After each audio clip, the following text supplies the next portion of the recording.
Yo yo yo les amis, j'espère que vous allez bien. Ici Juganon, on est sur Warforge et aujourd'hui on va faire le bilan de la saison qui vient de se terminer, la saison du mois d'octobre 2025.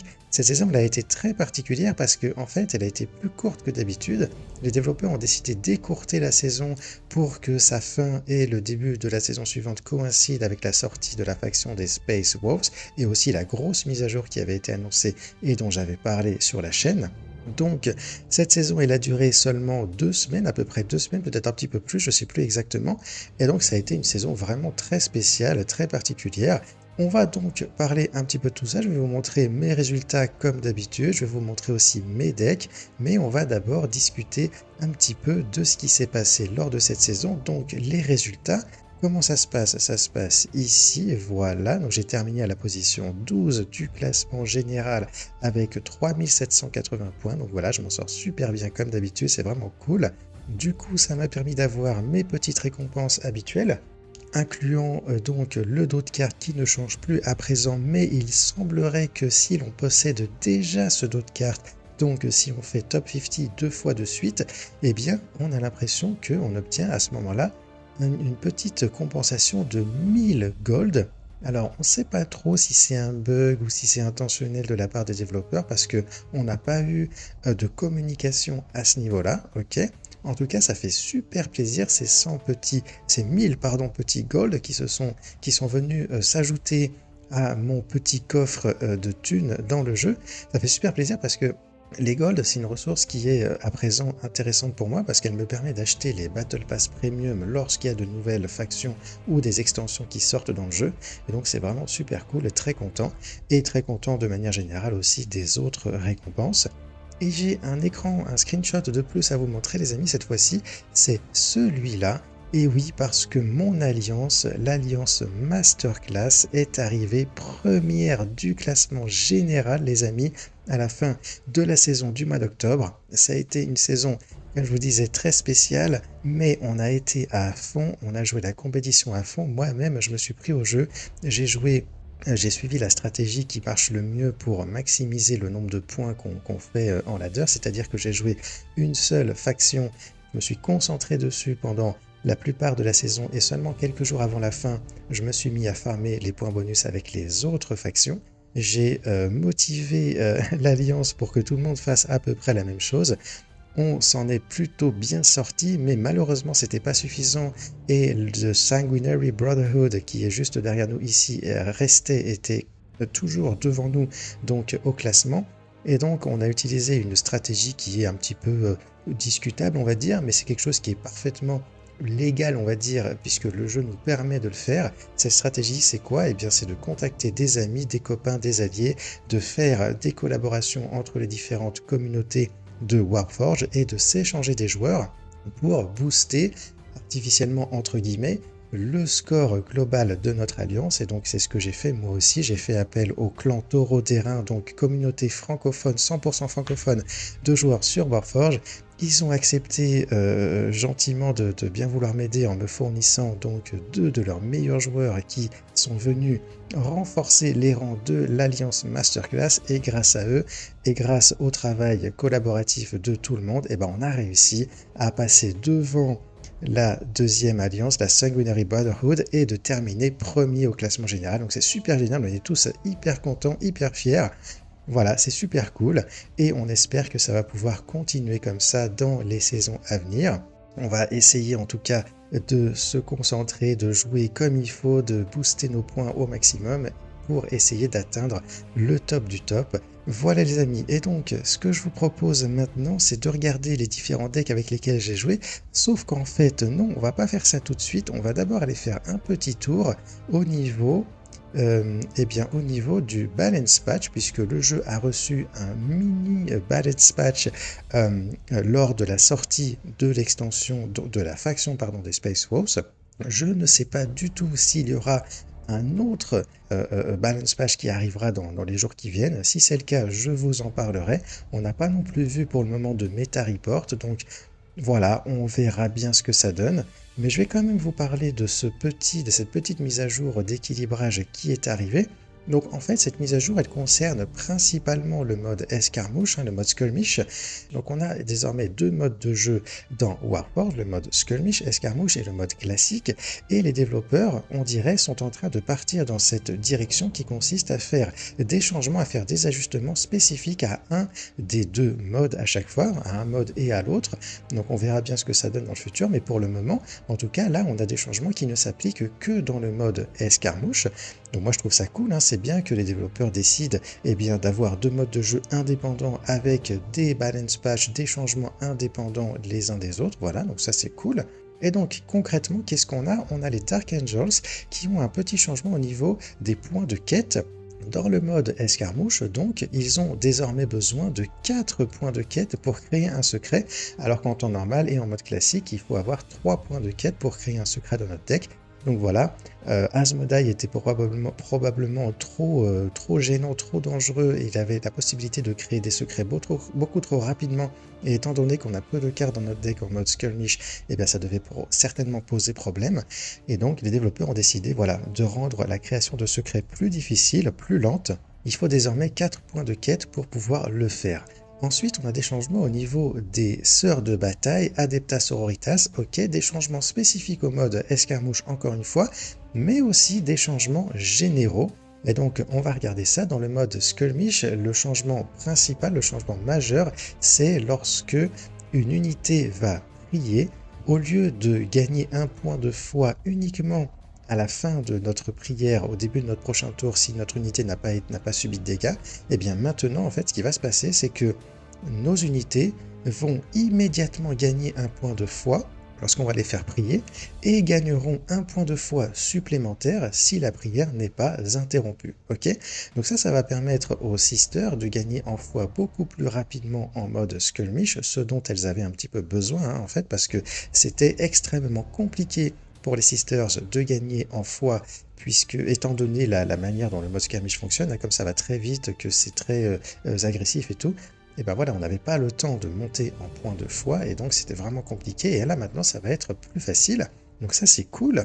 Et ensuite on a un certain nombre de changements généraux, ok, donc Sister Novichae, donc la carte qui avait été buff, qui posait problème parce qu'elle devenait trop forte par rapport à son coût, eh bien elle a été finalement à nouveau réduit à 2, d'accord. Ses points de vie étaient passés de 2 à 3 et ils sont repassés à 2. Et elle a obtenu aussi un nouvel effet, du coup, qu'elle n'avait pas auparavant, en plus de son effet de prière. Donc en fait, ce qui se passe, c'est que cette unité-là, maintenant, elle va gagner un point de vie supplémentaire, mais en fait seulement si on a 3 points de foi au moment où on la joue. Ok, et après, son effet de prière qui dit qu'on déploie une nouvelle cisterne Vitiae, ça change pas, ok. Donc on a simplement un ajustement au niveau des points de vie de cette carte. Elle était passée à 3 points de vie de façon permanente, ce qui posait problème, et elle est repassée à 2 points de vie, plus 1 éventuellement si on a donc 3 points de foi déjà dans notre réserve. Ok, qu'est-ce qu'on a d'autre? On a les sœurs, les Secret Rose Sisters, qui ont été changées également. Alors, qu'est-ce que ça nous dit ici? En fait, c'est voilà, c'est le besoin en points de foi qui a été augmenté. À la base, ces unités-là gagnaient plus 1 en attaque lorsqu'on avait 1 point de foi et gagnaient plus 1 point de vie lorsqu'on avait 2 ou 3 points de foi, je ne sais plus exactement. Et donc maintenant, ça a changé. Il faut avoir 2 points de foi pour gagner plus 1 en attaque et 4 points de foi pour gagner plus 1 en point de vie. Donc petit nerf au niveau des Sacred Rose Sisters, c'est pas plus mal, parce que cette carte elle était quand même très forte, c'était pas le plus gros problème dans la faction, mais c'était quand même une carte très forte et ça nerfe automatiquement un petit peu les autres cartes qui permettent d'invoquer en fait des Sacred Rose Sisters, ces autres cartes qui restent particulièrement fortes, le Rhino et la carte Secret Rose aussi, cette carte là elle reste un petit peu trop broken à mon avis, mais bon. Voilà, un petit ajustement quand même qui va les rendre un tout petit peu moins problématiques, donc pourquoi pas. Et à côté de ça, qu'est-ce qu'on a d'autre? On a Miraculous Feed, donc ça c'est la carte qui donne invulnérabilité au Warlord à une unité, en fait à une de nos unités qu'on choisit, ça peut être une troupe, ça peut être le Warlord. Cette carte, elle était vraiment très problématique pour le coup, parce qu'il suffisait d'avoir seulement 3 petits points de foi pour que l'effet d'invulnérabilité dure jusqu'à notre prochain tour. Et donc ça a été changé, il faut avoir 6 points de foi à présent pour que l'effet dure jusqu'à notre prochain tour, et ça c'est une très bonne chose. À mon avis, c'est un très bon changement, parce que cette carte, elle était vraiment problématique. C'était comme si on avait un Humanity's Shield en x2 dans notre deck, et très facile à utiliser pour le coup. Alors Humanity's Shield, c'est une excellente carte, hein, mais c'est une carte légendaire, donc on n'en a qu'un seul exemplaire, donc ça va, ok. Là, avec Miraculous Fit, on en a 2 exemplaires, donc 2 fois invulnérabilité jusqu'au prochain tour. Sur notre Warlord, par exemple, c'est vraiment très fort. Donc ça existe toujours, mais ça va être plus difficile à mettre en place. Et finalement, on a Fury of the Righteous, donc ça c'est le talent de Erika qui était très fort et qui a été nerf un tout petit peu. Donc en fait, on augmente tout simplement le nombre de points de foi dont on a besoin pour déclencher les différents effets. Donc auparavant, c'était 3 points de foi pour pouvoir faire les 2 dégâts supplémentaires. Maintenant, c'est 4 et il fallait auparavant aussi avoir 7 points de foi pour stun l'ennemi que l'on cible avec notre talent, et ça c'est passé donc à 9. C'est la première carte du coup dans la faction des Adeptas Sororitas qui nécessite d'avoir davantage que 8 points de foi. 8 points de foi c'était la limite auparavant, maintenant c'est 9. Alors non, parce qu'il y a aussi les reliques qui demandent d'avoir 12 points de foi pour pouvoir piocher des cartes, ok, mais bon c'est un cas particulier. Et là on a maintenant un talent qui demande 9 points de foi, c'est beaucoup, mais en même temps c'est une bonne chose je pense, parce que ce talent là, il est vraiment très fort, hein. Quand on a suffisamment de points de foi, ça fait très mal. Et donc c'est pas une mauvaise chose à mon avis que ça a été changé. Erika reste toujours très forte et probablement le meilleur Warlord des Sisters. Ça va pas l'empêcher d'être joué en tout cas, et je pense que ce sont du coup de bons changements dans l'ensemble. Voilà les amis, on ne sait pas du tout pour le moment si on aura d'autres changements par la suite, si on aura aussi un bêta report, on verra bien. En tout cas, s'il y en a, je vous en parlerai sans faute du coup sur la chaîne dans d'autres vidéos. On va maintenant aller faire un petit tour du côté des decks que j'ai joués lors de cette saison. Voilà, donc on retire ça, tac, ok. Et donc vous allez voir les amis qu'il y a pas mal de changements par rapport à la saison précédente. Donc voilà, les 12 decks que j'ai joués, vous pouvez les voir ici. Pas mal de changements donc depuis la saison précédente. On va les faire dans l'ordre, hein, comme ça, comme d'habitude. Donc ici, on a joué Varro, donc le même deck que la dernière fois, sauf que j'ai énormément galéré avec ce deck-là. Je ne dois pas le maîtriser comme il faut, ou alors j'étais trop sous pression à la fin de la saison et du coup j'ai mal joué, je sais pas du tout, mais aïe aïe aïe aïe aïe aïe aïe. Deck toujours considéré comme le meilleur deck du jeu par JKM Silverblade, mais j'avoue que moi j'ai eu beaucoup de mal à le jouer. Peut-être que j'aurais dû changer, utiliser Titus à la place ou Calgar et tout, je sais pas. Je me suis un petit peu acharné avec ce deck là, j'ai réussi à faire mes 10 victoires bonifiées, mais ça a été vraiment compliqué. Donc voilà, le deck a 3 stratagèmes, hein, comme d'habitude. Donc 2 Tactical Insight, 1 Avenging Zeal qu'on va pouvoir piocher avec le talent de Varro. Et ensuite on va faire des combos de malades avec Sergent Lion et on va complètement dominer notre adversaire. Donc voilà, si on arrive à avoir Sergent Lion assez tôt dans la game, ça va être un massacre pour notre adversaire, mais si jamais on n'arrive pas à l'avoir, bah, c'est un deck qui reste quand même pas trop mauvais, on va dire, parce qu'on a une jolie curve, on a pas mal de cartes très intéressantes pour contester le board, etc. Alors, on peut voir ici que j'ai un Gazer de compagnie, donc ça c'est un truc que j'avais testé à un moment donné, parce que je me suis dit c'est chiant, j'arrive pas à piocher Télion et tout, c'est vraiment compliqué, donc je vais essayer d'avoir un stratagème supplémentaire, mais finalement j'ai pas eu l'occasion de m'en servir pendant mes games, donc je peux pas vous dire concrètement si ça marche ou pas. N'hésitez pas à récupérer l'ancienne version du deck dans ma vidéo de bilan de saison précédente si vous voulez avoir la version originale donc de JKM Silverblade. Ok. Ensuite on a les orques, donc là j'ai joué Mozrog Jim Boss, donc voilà c'est un Warlord Mozrog qui avait été buff au début de la saison, donc il avait du coup reçu à nouveau les 40 points de vie, il avait été réduit à 35 à un moment donné, et ben, il est repassé à 40, ok. Et j'ai décidé de partir sur un deck du style Jim Boss. Donc c'est un deck où on va avoir assez peu de troupes. Les troupes qu'on va avoir, ça va être des flanqueurs, ça va être du vétéran Stormboy, du Squeehawk Boys, etc. On va avoir aussi, il est où? Alors Warbacker pour infliger des dégâts sur l'adversaire, Orc Nob avec du flank à nouveau. On a aussi les Bomb Squig pour mettre un maximum de dégâts sur le warlord adverse. Et donc voilà, ça va être ça l'idée. L'idée, ça va être d'être agressif, de taper sur le warlord de l'adversaire, de contrôler le board en même temps, hein, d'accord? Il ne faut pas laisser notre adversaire construire un board, mettre des unités en jeu et tout, sinon on va se faire avoir. Donc il faut vraiment gérer le board, tout en infligeant toujours davantage de dégâts sur le warlord de l'adversaire. Et voilà, on a plein de moyens d'augmenter le nombre de dégâts qu'on va faire. On a Proper Killy pour attaquer 2 fois avec notre warlord à un moment donné pour achever l'adversaire. On a Makari Da Old Ways pour augmenter aussi les points d'attaque de notre Warlord. Petite chose importante à savoir les amis, c'est que en fait, voilà, Da Old Ways, ça donne plus de points d'attaque à une unité si elle possède Stomp, et sinon ça lui donne Stomp. Comment il s'appelle? Mozorg, il n'a pas Stomp, mais en fait si, parce que son talent en fait lui donne Stomp temporairement. D'accord, jusqu'à la fin du tour. Donc l'idée, ça va être d'utiliser le talent pour infliger un dégât quelque part. Ensuite, du coup, de donner +1 et Stomp à Mozorg.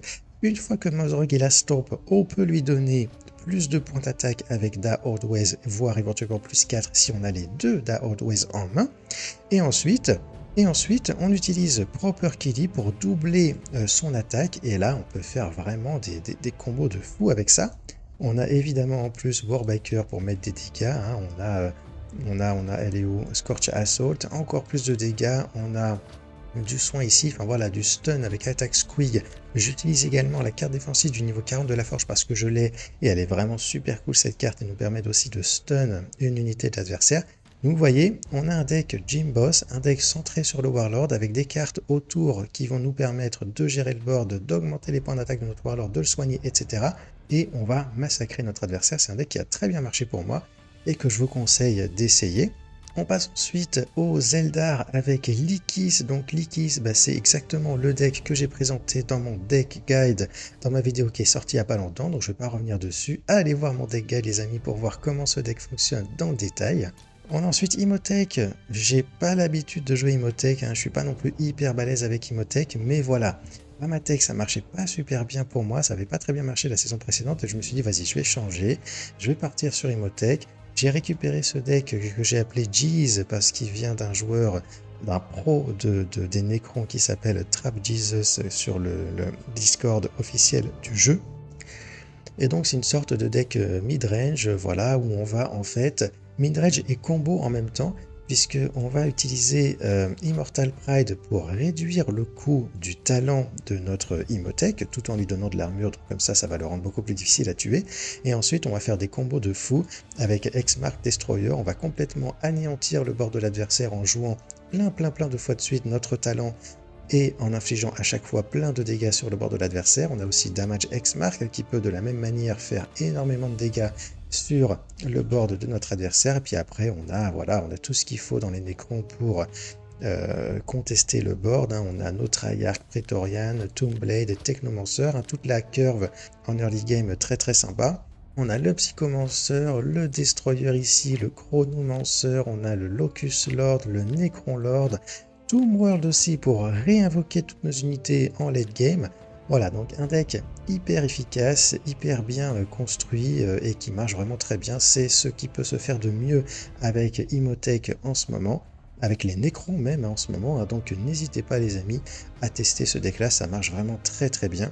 C'est un deck en plus qui n'est pas forcément full control, hein, qui est plutôt mid-range comme je l'ai dit, un deck avec lequel on peut même se permettre de jouer un petit peu agressif, hein, si on a cette carte là en main de départ et tout, et qu'on a rapidement accès à nos Damage X-Mark, donc un deck vraiment sympa à jouer. Voilà, n'hésitez pas à tester tout ça les amis. On passe à la faction suivante, la faction avec laquelle j'ai fait une série de victoires absolument incroyables les amis. J'avais fait un live dans lequel j'avais fait une vingtaine de victoires d'affilée en early season. Mon deck Sylar X-Corn, un deck super balèze, super agressif, super solide, etc. Enfin, en tout cas qui a très bien marché pour moi lors de cette saison. On a une curve de fou, on a les Noise Marine, les vétérans légionnaires, on a les Chosen et les, comment il s'appelle, Warp Talon, Bringer of Decay avec Urkis aussi, Ukris plutôt, qui peut mettre énormément de dégâts sur l'adversaire. On a le Venom Crawler par la suite, On a des cartes Eldritch Strike, Dragnayen qui permettent de mettre tellement de dégâts sur le Warlord de l'adversaire, c'est un truc de fou. Murderous Desires pour faire attaquer plusieurs fois nos unités et achever l'adversaire du coup de cette manière. On a aussi Traitor's Hate et Spawn Dome qui nous aident considérablement à gérer le board de l'adversaire, en particulier contre les Sisters qui ont été très présentes lors de la saison du mois d'octobre, parce qu'elles ont été buff en début de saison du coup. Et donc ces cartes-là permettent vraiment d'être super à l'aise dans les match-ups contre les Sisters. Donc voilà, un deck extrêmement fort les amis, n'hésitez pas à partir en ladder avec, vous allez vous faire plaisir. Ok les amis, ensuite on a Swarmlord, le même deck que la saison précédente, donc là il n'y a pas eu de changement. Voilà, le deck hybride, un petit peu assassin, synapse et tout. Un deck toujours aussi solide, toujours aussi fort. Donc voilà, hein, n'hésitez pas à tester tout ça les amis. D'ailleurs, j'avais fait un deck guide aussi sur ce deck-là, donc n'hésitez pas à aller le voir. Je vous mets le lien en description et la petite fiche qui va avec. Ok. Ensuite, on va passer aux autres factions, aux 6 dernières factions. Et là, vous allez voir qu'il y a pas mal de changements, à part peut-être sur les Dark Angels. Mais sinon, il y a pas mal de changements. En fait, on a été tous très actifs sur le Discord de Masterclass lors de cette saison. On s'est échangé nos decklists et tout. Et vous allez voir que là, j'ai utilisé des decks qui viennent des copains de Masterclass justement, et avec lesquels j'ai pu faire de super performances. Donc on a tout d'abord Midrange Aunva qui nous vient de notre ami Stelma. Un deck super balèze les amis, avec une cœur de fou. Avec, voilà, en early game, qu'est-ce qu'on a? On a les Vespeed par exemple. On a les tourrettes aussi qu'on peut réussir à cacher avec le Dark Strider, avec le Stealth Drome, etc. et tout. On a Honored Ethereal, Crotox Rider avec des dégâts. On a Devilfish avec son petit point d'armure et qui donne flank aussi à nos unités d'infanterie ou éventuellement à nos drones. On a quelques drones, donc pourquoi pas. On a le Flesh Shaper pour augmenter les points d'attaque de nos unités. Franchement, on a vraiment plein d'excellentes cartes dans ce deck. Aunji ici, Enforcer Battlesuit, le Big Flanker ici, Cold Star, la big unité avec Flying extrêmement difficile à gérer pour notre adversaire avec ses grosses stats et son point d'armure. On a Lone Spear aussi, hyper solide, hyper vénère, hyper dangereux. Et Long Strike, voilà, on a vraiment plein d'unités super intéressantes, super balèzes. On a plein de choses un peu différentes. On a des infanteries, on a des véhicules, on a des battlesuits et tout, mais non, on a des drones aussi, mais n'empêche que tout ça, ça fonctionne super bien ensemble en fait, c'est vraiment un truc de fou, et c'est un deck avec lequel on peut vraiment dominer nos games. On a vraiment des troupes hyper solides, on a des petits combos qui nous permettent de faire des AOE et tout, de cacher nos unités en stealth, enfin vraiment c'est un deck super sympa à jouer pour le coup. J'ai oublié de préciser, on a le Kroot Carnivore qui est excellent en early game parce qu'on le joue et il revient instantanément dans notre main, donc on peut le rejouer au tour d'après et ainsi de suite, ce qui fait qu'on n'est jamais à court de ressources avec ce deck là. En plus avec Aunva, on va pouvoir booster les points de vie de nos troupes, on va pouvoir aller chercher avec ce Ring Unifier notre finisher qui va donner plus de en range attack à tout notre board et tout. Donc voilà, un deck vraiment super intéressant, un deck qui a marché super bien pour moi, je vous le conseille fortement les amis. On va passer à la faction suivante, les Sisters, un deck que j'ai appelé Young Wife parce que c'est un deck qui m'a été fourni par le meilleur joueur des Sisters sur Warforge, Your Wife, qui avait lui-même appelé ce deck-là Young Wife, il me semble. Donc voilà, j'ai trouvé ça rigolo et donc j'ai conservé son nom. J'avais fait une toute petite modification parce qu'il jouait Your Wife, la légendaire qui coûte 9 énergie et tout, mais que j'ai trouvé un petit peu trop lourde étant donné que c'est un deck plutôt du style aggro ici, et j'avais mis un Imagifier à la place, troupe extrêmement solide et que je trouve très très sympa dans ce deck là. Voilà, et donc comme je disais, on a un deck aggro, on n'a pas de reliques, on n'a même pas de carte de gestion, on a juste des petites unités. Donc les Sisters Novichai qui ont été nerfs du coup, comme je l'ai dit juste avant. On va avoir Prayer, on va avoir Preacher, on a les Secret Rose Sisters, on a le Celestian. On a ensuite Secret Rose pour invoquer d'autres Secret Rose Sisters, etc. Le Rhino également. Le Séraphin pour un petit peu de gestion et tout. Astrid Turga parce que c'est trop fort. Imagifier. On a d'autres flanqueurs avec Zephyrim Supérieur qui nous permet de piocher aussi des cartes dans notre deck parce que comme on a un deck aggro, on peut éventuellement s'épuiser un petit peu rapidement en termes de ressources, et donc on a ça pour nous permettre de piocher à nouveau des troupes dans notre deck. On a cette carte aussi qui fait la même chose, hein. Donc, en plus cette carte elle va été buff, donc elle est beaucoup plus facile à utiliser du coup à partir de maintenant, donc c'est vraiment très très fort. Voilà, et puis après, Adélaïde, juste ultra badass, Saint-Célestine aussi, Divine Intervention, voilà, tout ce qui marche super bien dans les Sisters.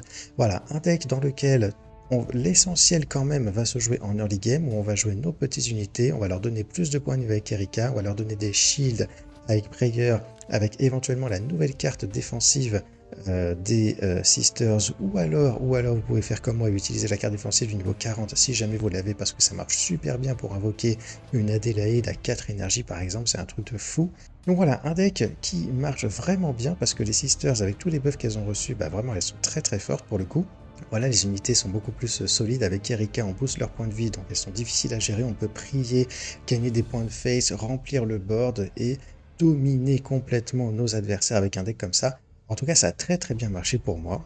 Ok, on va passer à l'étape suivante. Oh là là, Primus, Safa, Rhianor. Donc là, en fait, j'ai joué plusieurs decks avec Safa, plusieurs versions du deck Uprising qui joue évidemment le Métamorphe Leader. Donc j'ai joué le deck que j'avais joué la saison précédente, qui s'inspirait un petit peu du deck de notre ami HS Démoniacal.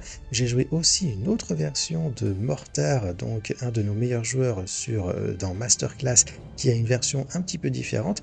Et j'ai joué aussi cette version-là de Zwoxys qui est encore différente et que j'avais même un petit peu modifié parce que voilà, il n'y avait pas les Locus, il me semble, ou alors il n'y avait pas les Biophagus, donc il y avait une des deux qui manquait, j'avais voulu la rajouter et tout. Et je trouve ce deck-là en particulier, celui de Zwoxys, qui est vachement sympa pour le coup, un deck qui est vachement sympa, un deck qui a pas mal de stratagèmes et finalement assez peu de troupes, ce qui fait qu'on peut utiliser le talent de Safa pour aller chercher des troupes dans notre deck plutôt que des stratagèmes, et du coup aller chercher finalement cette carte-là dont on a besoin pour faire notre combo. On peut aussi aller la chercher cette carte avec Rogue Informant et éventuellement lui donner Stealth pour qu'elle soit impossible à détruire par notre adversaire. C'est un deck qui est vraiment super sympa pour le coup. On a pas mal d'accès à des sabotages, on a Clandestine Opération, on a Backstab, on a plein de petits combos sympathiques à faire. On a Semence de Cold qui est vachement intéressante comme carte, malgré le fait que ce soit une carte commune, 3 énergies qui déploient des troupes aléatoires. Ça reste une carte qui est vachement intéressante. Et donc voilà les amis, c'est un deck qui marche juste super bien, que j'aime beaucoup et que du coup j'ai joué et qui m'a permis de faire mes 10 victoires. Et je me demande s'il me restait pas encore un shield à la fin de la saison dans cette faction, tellement ça marche super bien.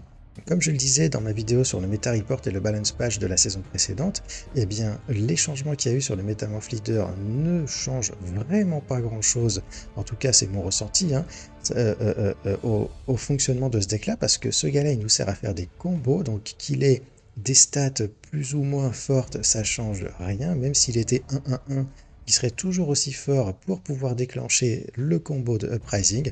Donc voilà, un deck qui fonctionne super bien. Alors, petite précision, il se trouve que j'ai la carte de défensive du niveau 40 et qu'elle marche particulièrement bien dans ce deck-là, et donc j'en abuse évidemment pour contraindre mes adversaires à devoir jouer des sabotages plutôt que de sortir leur jeu à eux, et ça marche vraiment super bien. Voilà les amis, n'hésitez pas à tester ce deck-là, c'est vraiment très sympa. Ok, on a Mamie Stelma maintenant, un autre deck qui nous vient de notre collègue Stelma, excellent deck builder et excellent joueur de la team Masterclass. Je galérais un petit peu avec ma version du deck Ursula qui venait je crois d'ailleurs d'un autre joueur de Mortar dont j'ai déjà parlé d'ailleurs. Voilà, bref, j'ai galéré un petit peu, j'avais demandé s'il n'y avait pas un deck sympa à jouer et tout, et Stelma m'a fourni ce deck-là, et ça a super bien marché. Donc l'idée, vous le voyez, on a Armor Lightning, Chimera et Taurox Prime. Donc l'idée, ça va être de jouer ces cartes-là, de générer de la value avec, et de dominer notre adversaire avec. On a Full Throttle qui nous permet de sortir plus rapidement nos véhicules. On a Vox Operator qui nous permet de leur donner flank pour pouvoir jouer directement leur duty et invoquer plein de petites unités. Voilà, un deck très sympa à jouer, qui marche très bien. Ça ressemble un petit peu au deck Hector que je jouais il y a 2 saisons, il me semble. Mais peut-être meilleur parce que là on a Ursula qui est capable de générer des stratagèmes, qui est pas capable de jouer aggro avec son duty et tout, et donc peut-être que ça marche encore mieux. En tout cas ça a très bien marché pour moi lors de cette saison, et donc un deck que je vous conseille également. Ensuite Azrael, donc ça je crois que c'est le même deck que j'avais joué la dernière fois lors de la saison précédente, un deck extrêmement cher mais un deck très sympa à jouer et qui marche vraiment pas mal pour le coup. Alors il y a peut-être quelques modifications, je ne sais pas si j'avais les 2 Sergentaman par exemple avant et tout, mais j'avais dû les ajouter parce que j'aime bien avoir cette carte en early game, c'est vraiment pratique hein, pour attaquer très rapidement du coup les troupes de l'adversaire. Et après voilà, hein, on joue la Deathwing, alors pas beaucoup de cartes de la Deathwing, mais on joue le Terminator et le Nightmaster, hein, les 2 cartes principales qui infligent des dégâts sur le bord de l'adversaire. Lui il va également booster les points d'attaque de notre Warlord. Donc voilà, l'idée c'est de réussir en utilisant le talent d'Azrael d'avoir la meilleure curve possible, d'aller chercher les meilleures réponses possibles au play de notre adversaire également. Et après, voilà, on essaie de dominer la game comme on peut avec nos troupes puissantes. Hein. On a Ezekiel, on a Samael, on a le Deathwing Nightmaster et tout. Voilà, on a tout ce qu'il faut pour dominer la game. Et donc l'idée c'est de réussir à jouer au mieux toutes nos cartes qu'on peut aller chercher avec Azrael dans notre deck pour que ça marche bien. On n'a pas du tout la mécanique des secrets dans ce deck là, j'ai décidé de jouer un deck qui s'en passe totalement. Mais moi je suis très à l'aise avec ce type de deck, en tout cas ça a très bien marché pour moi lors de cette saison. Et finalement on termine avec un deck que j'ai appelé Arc Frael, petit jeu de mots à la con entre Kafrael évidemment et Arcael, qui est le copain du clan Taureau d'Airain qui m'a fourni ce deck là, que j'ai un tout petit peu modifié parce que j'avais enlevé je crois un exemplaire de Vengeful Surge pour ajouter Malgarash qui n'était pas présent dans le deck à la base de Arcael. Il y a aussi cette carte là qui est un peu bizarre mais que j'ai pas changé, j'ai jamais eu l'occasion de la jouer parce qu'elle coûte vraiment trop cher, mais bon voilà hein. Du coup, qu'est-ce qui s'est passé lors de cette saison? J'ai joué mon deck démon comme d'habitude, sauf que malheureusement je me suis fait un petit peu corriger par notamment des Anvir Keltok qui m'ont fait des sorties de gros malades. Et du coup voilà, je savais pas trop quoi faire et j'ai récupéré ce deck là de la part de Arcael, avec lequel je me suis bien amusé pour le coup. Donc c'est un deck dans lequel on va essayer d'utiliser à la fois des effets d'extasie avec le Rhino notamment, avec Malgarage aussi, on a le Srenodic Noise Marine, etc. On a Éternelle Servitude pour ressusciter ces cartes-là et activer directement leur effet d'extasie lorsqu'elles arrivent en jeu grâce à cette carte. Ok. On a aussi la mécanique de stimulation avec le Disharmoniste, avec Varius, avec aussi évidemment le Obsessionniste, Infractor et tout. Grâce à Kafrael, on peut générer plus facilement des élixirs. On a Kotri qui nous permet aussi d'en générer tout au long de la game. Si on arrive à jouer cette carte en early game, c'est vraiment très sympa. Mechanized Murder évidemment qui nous permet aussi de générer des petits Stims. On a Quicksilver Grace, excellente carte hein, pour donner flank à une de nos troupes, pour générer aussi un élixir, pour l'utiliser par la suite pour activer nos effets donc de stimulation. Un petit Eldrake en late game, pourquoi pas en mettre un deuxième à la place du Chaos Land Raider qui est beaucoup trop cher et qui est pas bon à mon avis. Donc pourquoi pas tester ça, ou alors mettre le Hard Removal qui inflige 10 dégâts à une unité, du coup à la place de ça, voilà. Je pense que ce sont des options intéressantes. En tout cas voilà, un deck très sympa à jouer les amis. Si vous aimez bien les Emperor's Children, n'hésitez pas à aller faire un tour en ladder avec Kafrael, ça va très bien marcher. Ok les amis. Alors je voudrais revenir sur un petit truc. Alors j'ai pas arrêté de dire que ça marchait super bien pour moi, etc. C'est pas tout à fait vrai en réalité, puisque mon score n'a pas été si élevé que ça finalement à la fin de la saison. Et c'est dû à plusieurs choses, déjà parce que la saison a été assez courte du coup, donc j'ai pas pu farmer les points autant que j'aurais voulu, mais aussi parce que, en réalité, j'ai quand même fait pas mal de défaites avec mes différents decks. Alors, Pas énormément non plus, hein, mais j'ai fait peut-être 3, 4 défaites à chaque fois. Alors, sauf avec Sylar. Sylar, il a tout déchiré. J'ai quand même fait quelques défaites au bout d'un moment, mais c'était pas très grave parce que j'avais tellement gagné de points avec lui que c'était pas un problème. En revanche, c'était vachement frustrant de faire des défaites avec les autres factions parce que à chaque défaite, bah, on perd un certain nombre de points. Comme j'étais déjà assez haut dans le classement au moment où j'ai joué ces différentes factions, grâce à Sylar que j'avais joué auparavant, bah, je perdais quand même pas beaucoup de points, mais n'empêche que chaque défaite qui fait perdre des points, c'est vraiment frustrant quand on essaie de farmer les points bonus parce que du coup, il y a une partie de nos points bonus que l'on perd instantanément et voilà, c'est comme ça, comme ça que je fonctionne, mais ça fait chier. Voilà, ça fait chier pour le coup, le jeu, c'est un mécanisme qui est pas sain en fait, moi que je trouve particulièrement frustrant. Et du coup, voilà, c'est un petit peu relou. Et donc, je crois que à part avec les Gene Stealer Colts, bah, voilà, j'ai eu quand même une ou deux ou peut-être trois défaites en plus des défaites qui m'ont coûté les 2 shields par faction. Et du coup, malheureusement, à cause de ça, en plus du fait que la saison a été particulièrement courte, eh bien mon score à la fin n'a pas été très différent en réalité du score que j'avais obtenu lors de la saison précédente. J'étais aussi à 3700 et quelques, si je dis pas de bêtises, à la fin de la saison précédente, où j'avais joué uniquement mes points bonus tranquillement tout au long de la saison. Là, j'ai essayé de jouer plus compétitif en me concentrant sur une faction et en faisant les points bonus avec les autres factions par la suite. Et j'arrive à la fin au même score. Et donc ça, pour moi, ça indique une chose, ça indique que effectivement, il y a une manière de maximiser son score en ladder qui consiste à se concentrer sur une faction et faire les points bonus avec les autres factions à la toute fin. C'est vraiment comme ça qu'on peut optimiser son score. Mais avec le nouveau système de ladder, je veux dire, c'est comme ça que ça marche le mieux, mais ça va réellement en fait marcher seulement si on joue vraiment très compétitif. C'est-à-dire que, vous voyez là, moi j'ai joué avec Sylar, je suis monté à genre à 1500 et quelques points avant de faire les autres factions. J'ai eu quelques défaites, c'est vrai, avec les autres factions, mais du coup, j'étais quand même bien avancé en termes de score, et malgré tout, en gagnant tous mes points bonus, bah, j'ai pas réussi à aller beaucoup plus haut que ça. D'accord? Et donc ça veut dire que cette manière de faire les choses, bah, elle marche pas si bien que ça en réalité, elle marche si on est en mode très compétitif et qu'on va monter encore beaucoup plus haut avec le deck qu'on aura choisi qui va nous permettre de farmer nos points avant de faire nos points bonus. Mais sinon, si on n'a pas la possibilité de jouer ultra compétitif et tout comme ça, et ben en fait, ça va rien changer. Le fait de se concentrer sur une faction en early game, en early season, ça va rien changer.